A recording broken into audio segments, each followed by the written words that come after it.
Vous allez entendre un extrait du Mystère Jérôme Bosch de Peter Dempf, traduction Joël Falcoz et publié au Cherche Midi.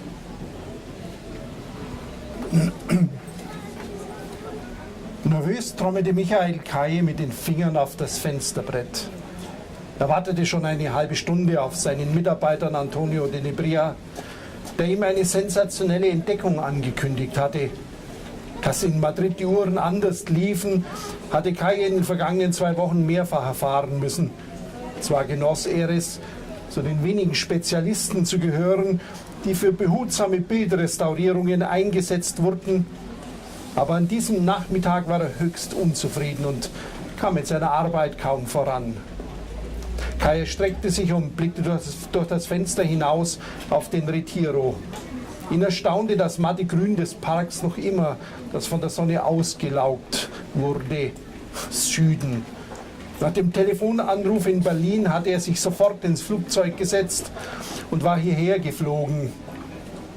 Schließlich wurde man nicht alle Tage zu einem der geheimnisvollsten und bedeutendsten Gemälde der Welt gerufen, zu Hieronymus Boschs Garten der Lüste. Ein offenbar verrückter Geistlicher, so viel wusste Kaye, hatte sich dem Tryptychon bis auf wenige Schritte genähert und ehe das Wachpersonal im Prado eingreifen konnte, war es ihm gelungen, aus einem kleinen Fläschchen einige Tropfen einer ätzenden Flüssigkeit auf das Bild zu spritzen. Glücklicherweise war der Schaden verhältnismäßig gering und er war zuversichtlich, die Restaurierung in wenigen Wochen bewältigen zu können. Michael Kaye tambourinait nerveusement des doigts sur le rebord de la fenêtre. Depuis plus d'une demi-heure déjà, il attendait avec impatience son collègue Antonio de Nebria, qui tenait à lui annoncer une découverte sensationnelle.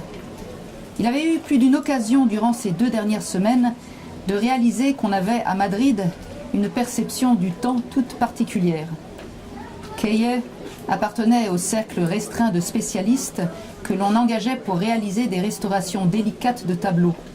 Il adorait son métier, mais cet après-midi-là, son travail n'avançait guère, et cette attente interminable lui portait sur les nerfs. Il s'étira en contemplant le parc du Retiro par la fenêtre. Le feuillage terne des arbres ne cessait de l'étonner.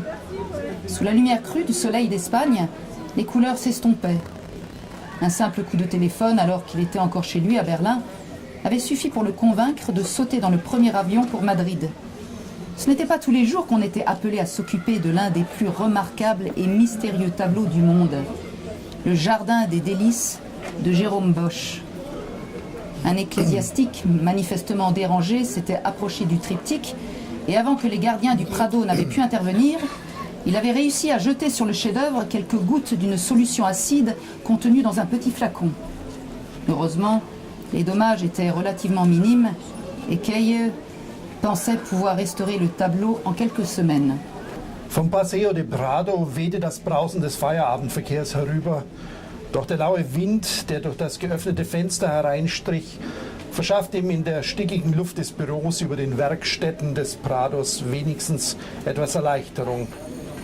Endlich pochte es gegen die Tür.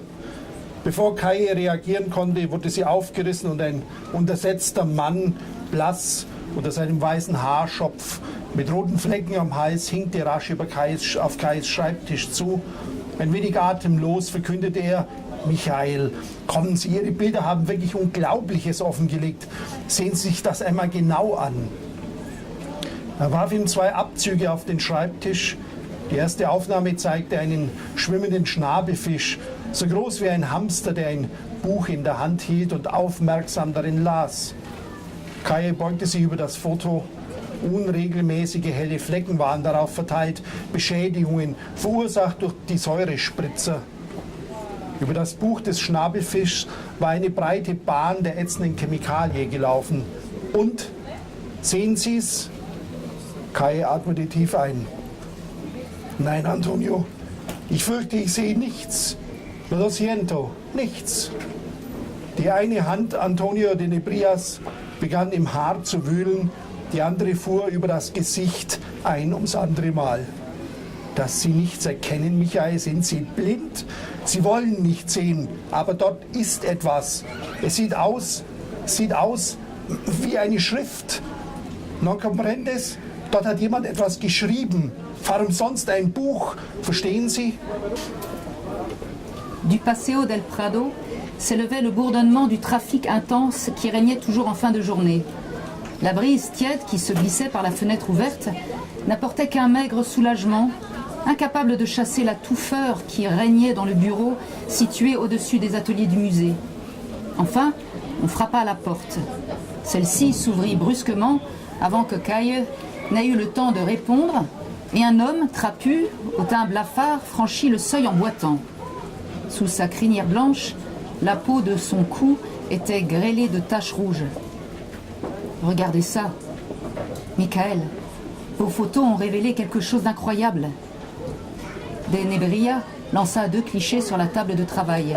Le premier montrait un étrange poisson assis dans une mare. Doté d'un bec d'oiseau, l'animal fantastique lisait attentivement un livre. Caille se pencha sur l'image.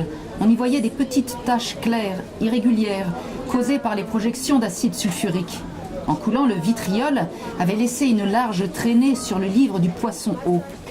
« Alors, vous voyez ?» demanda fébrilement l'Espagnol.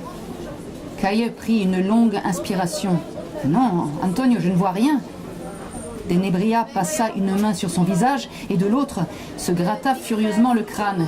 « Vous êtes aveugle, Michael, ou vous ne voulez pas voir. Sur le livre, la réaction chimique provoquée par l'acide a mis au jour une sorte d'écriture.